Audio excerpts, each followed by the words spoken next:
Okay, let's move forward. Hopefully you have a good understanding of intermolecular forces and you can list them. And why we are covering that is this is going to help us define or explain, pardon me, explain physical properties.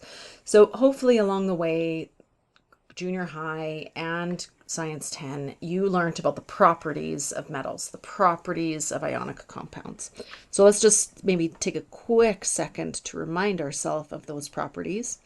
And then intermolecular forces, among other things that we will cover as well, help us explain why molecular compounds have a solubility that varies. Some are soluble, like sugar, and some are not soluble, like wax. So we have a very different solubility pattern here. Ionic compounds, most are soluble, most dissolve, and you have to look at the solubility table to decide whether it dissolves or not, or how well it dissolves. But most ionic compounds do dissolve. Metals do not, right? If I drop a hunk of copper into a beaker of water, it's not going to dissolve. Melting points and boiling points. Metals have a very high melting point and boiling point, right? You have to turn the temperature up really high for it to melt. Ionic compounds also have a very high melting point. It takes a lot to melt salt. Think salt when you're thinking ionic compounds. Think copper wire when you're thinking about metals. And think about sugar and wax when you're thinking about molecular compounds. That helps you memorize this table. The melting point for for molecular compounds also varies. It's pretty easy to melt wax. It's even, it's not as easy, but it's still pretty easy to melt sugar. That's how we make caramel. But something like I'm trying to think of something that is a molecular compound that is not easy to melt. Let's say coal, right? A lump of coal or a piece of wood. Okay, state at room temperature. These are going to be solids at room temperature. Ionic compounds are also all solids at room temperature, and molecular compounds vary. We have wax, which is a solid, and sugar, which is a solid, but we also have carbon dioxide, which is a molecular compound. There you go. That's how we can see the melting point of carbon dioxide is very, very, very, very low because it's already a gas at room temperature. Metals conduct electricity. Ionic compounds are weird. They conduct if they are dissolved or melted, but they do not conduct if they are solid. Molecular compounds never conduct electricity. Carbon dioxide doesn't conduct, sugar doesn't conduct, wax doesn't conduct, and water also doesn't conduct electricity if it's pure water. Okay, pure water. Tap water conducts electricity because tap water has ionic compounds which are dissolved. Oh yeah, okay. All right, so what we're going to do now, after we've covered that memory bank, well, we're going to figure out why. Why do molecular compounds never conduct electricity? Why do they have a high, medium, and low melting point? And that'll be the end of this lesson. And then in the next lesson, we're going to cover ionic compounds. Why do ionic compounds have a high melting point? Why are they solids? Why do they sometimes conduct it and sometimes not? So we're going to cover that why part. Okay, so this lesson is not the what. The what I expect you to already know. This lesson is about the why. Okay, explain why or analyze. The reason is suspicious the bond type in metals is metallic bonds. The ionic compounds have ionic bonds, and molecular compounds have covalent bonds, and those are so strong that we have to look at the IMFs. Okay, so let's talk about the solubility of molecules first. molecules solubility, it's listed here that they vary. What's happening is it's the interactions between the intermolecular forces that's going to determine if it's dissolving or not. And we're going to use the phrase like dissolves like. So how you can get a molecule to dissolve. So how do we get sugar to dissolve? The sugar, that lump of sugar, has to be attracted. Remember, because we've got sugar, sugar, sugar, sugar, sugar in a sugar cube. Sure, let's drop a sugar cube in here. So this is sugar, this is sugar, this is sugar. And by sugar, I mean it's C12H22O11, C12H22O11, C12H22O11 in each of these circles. Okay, C12H22O11. Great. So in this sugar lump, we so far have intermolecular forces right now that are in between these sugars, right? So here we've got intermolecular forces that are attracting the sugars to each other and making them into a sugar cube. If I drop that sugar cube into a beaker of water, that's a very big sugar cube and a very small beaker, but hey, you know, let's go with it. And I put it into some water, HOH, HOH, etc. Okay, so these also have intermolecular forces between them. If I put a sugar in here as it dissolves, why does it break up from its sugar cube into this sugar here, where it is then surrounded by water? Because the sugar is then attracted to the water. We have a new list of intermolecular forces between the sugar and the water. And so what you end up with is a sugar that is surrounded by waters. And that's why I can't see it anymore, because it's dissolved. It's surrounded by waters. And why did it go from these intermolecular forces to these intermolecular forces? Well, that will be because of polarity. So it's if something is polar, it will dissolve in something that is polar. And nonpolar things like oil will dissolve in other nonpolar things like, well, other kinds of oil. So we use the phrase like dissolves like.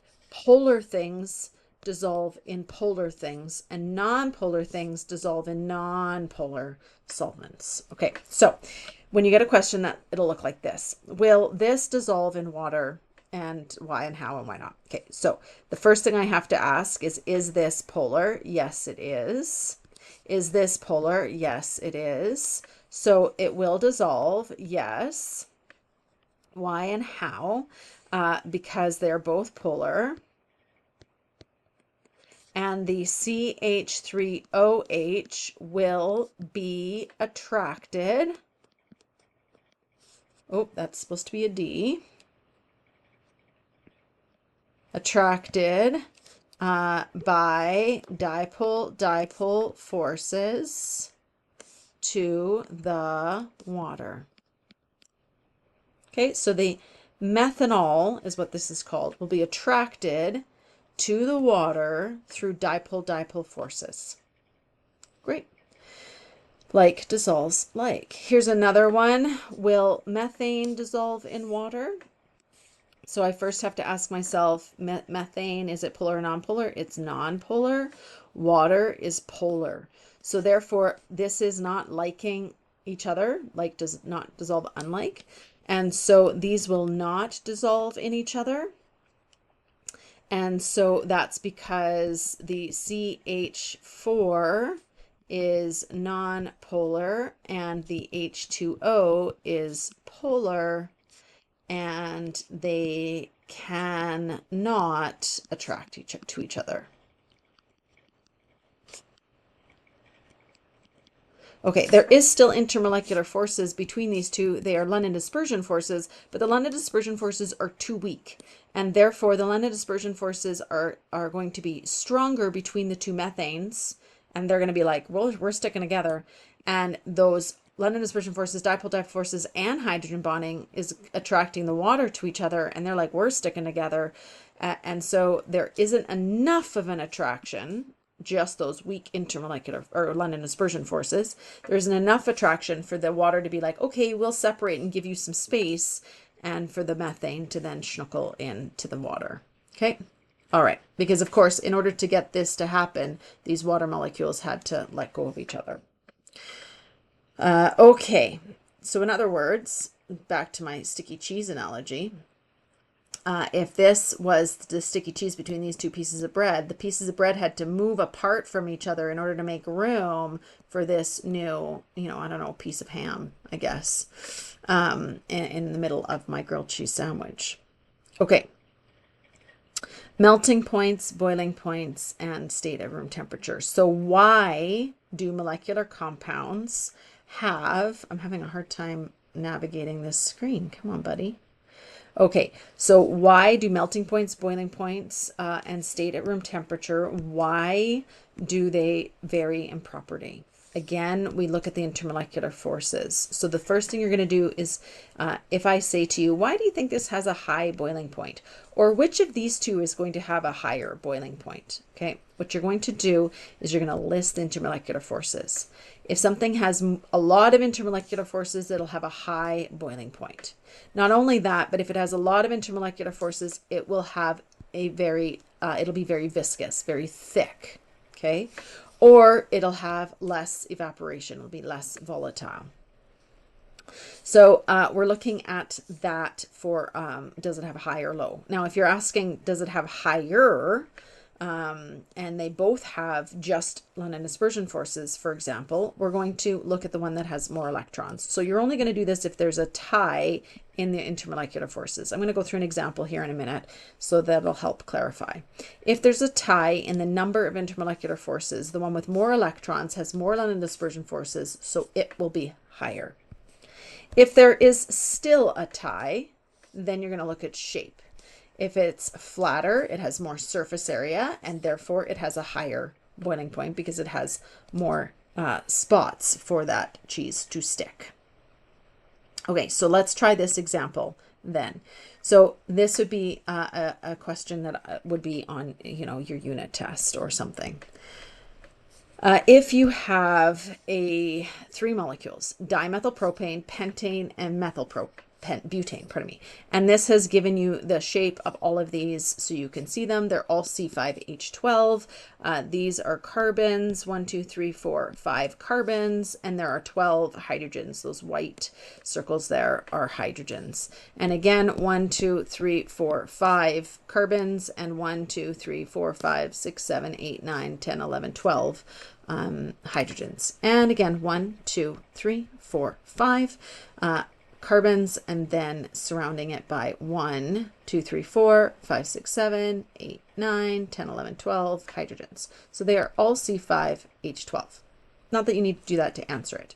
It's asking for you to at least to order it for most viscous to least viscous. That means like this is like molasses, and this is like runny honey or water, like it pours out easily. So most viscous, or the thickest, is going to have the most intermolecular forces holding it together, and that's why it's thick. So the first thing I have to do, following the steps that are just up here, the first thing I have to do is figure out how many intermolecular forces it has. And so I look at these and I think to myself, as I'm listing the intermolecular forces, this has London dispersion forces. It's not polar because it's only carbons and hydrogens. It doesn't have any FON, so it doesn't have hydrogen bonds. Pentane, London dispersion forces only, again, not dipole-dipole, because it's not polar, not hydrogen bonds. And this one only has London dispersion forces. Okay, so there's a tie here for 1 intermolecular force, 1 intermolecular force, 1 intermolecular force. And so that doesn't help me with this. More intermolecular forces will be the thickest.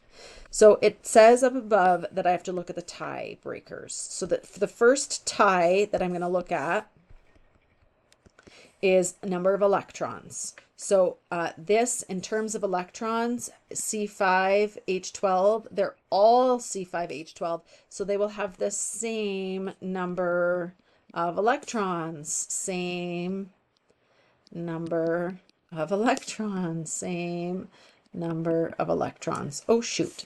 Great. I have to go to my next tiebreaker, which is about shape. So shape has to do with the flatter the molecule, the more surface area, and therefore the higher the viscosity. Okay, so the higher, the thicker it will be, because I'll have more pentane molecules touching each other and sticky cheese surface areas on my bread. Whereas this guy here is like a full-fledged bun, right? Super circular. It has 1, 2, 3 branches on it. So the only point of surface area is this little tiny spot. So this is the bulkiest. And by bulkiest, I mean the most branches. And therefore, it'll have the least surface area, and therefore it'll be the least viscous. And so this is going to be a 1, this is going to be a 3, leaving this to be a 2 in order of viscosity. Okay, let's look at another example here. Rank the liquids from highest to lowest surface tension. So here we have, again, surface tension is about when you have a glass of water and it's the bubble that forms up, like this is all water, right? If I pour so much water in that I get that dome at the top, or if you have a droplet, it is a dome. So that means the molecules are so attracted to each other that they're not willing to spill out, but they're rather to hold each other in. So the more London dispersion forces, then we are going to have the more London dispersion forces, we'll have more surface tension, because they'll want to hold each other into the cup more. Okay, or they'll want to bubble up more before they spill out. Okay, and so we're going to have, and by the way, it would also have a higher boiling point. This is what's asked a lot in Chem 30, is the boiling point. Okay, so lowest surface tension. Again, number 1, list your intermolecular forces. So this has London dispersion forces only. This has London dispersion forces, dipole forces, and hydrogen bonds.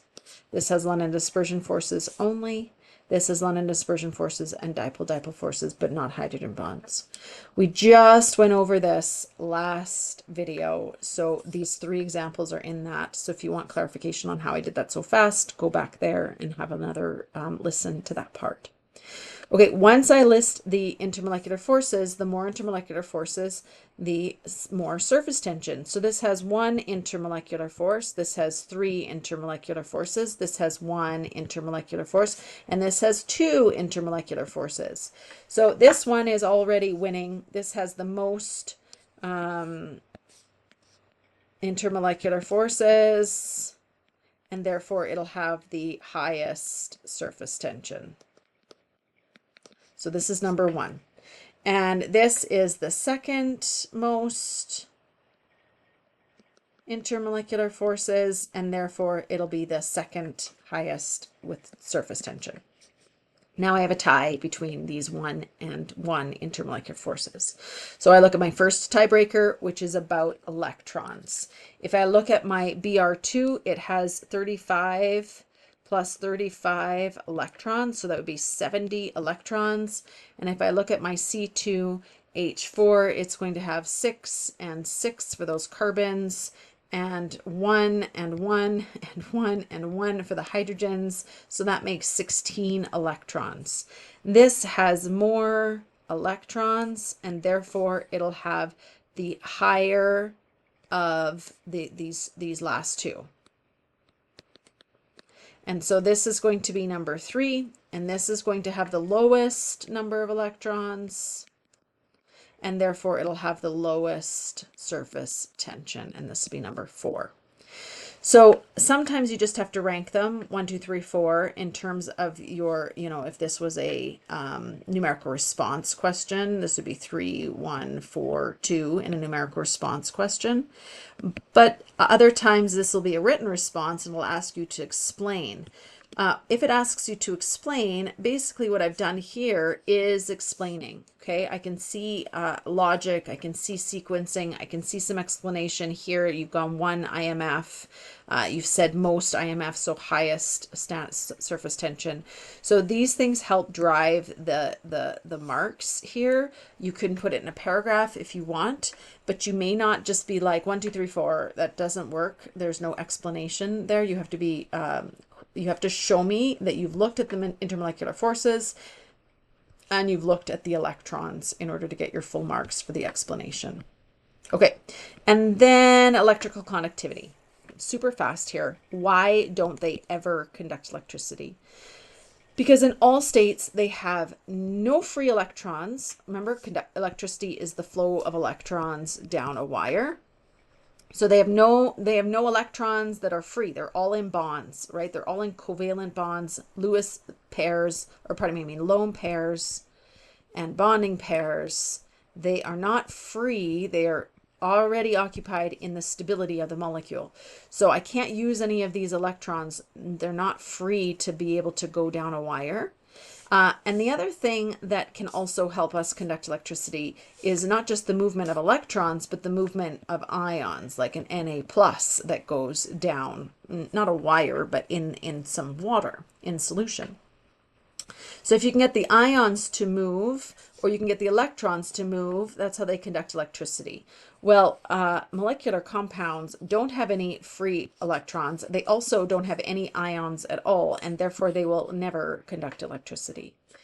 Okay, you need to go to your workbook and drill some of these things down. These are like something like this is pretty good for a flashcard, but something like this you need to practice. Okay, so go to your workbook and do some practice on these questions. Practice for about 40 minutes on all of lesson 4 here, which is the intermolecular forces and these explanations of physical properties. And then we're going to move into the physical properties of ionic compounds.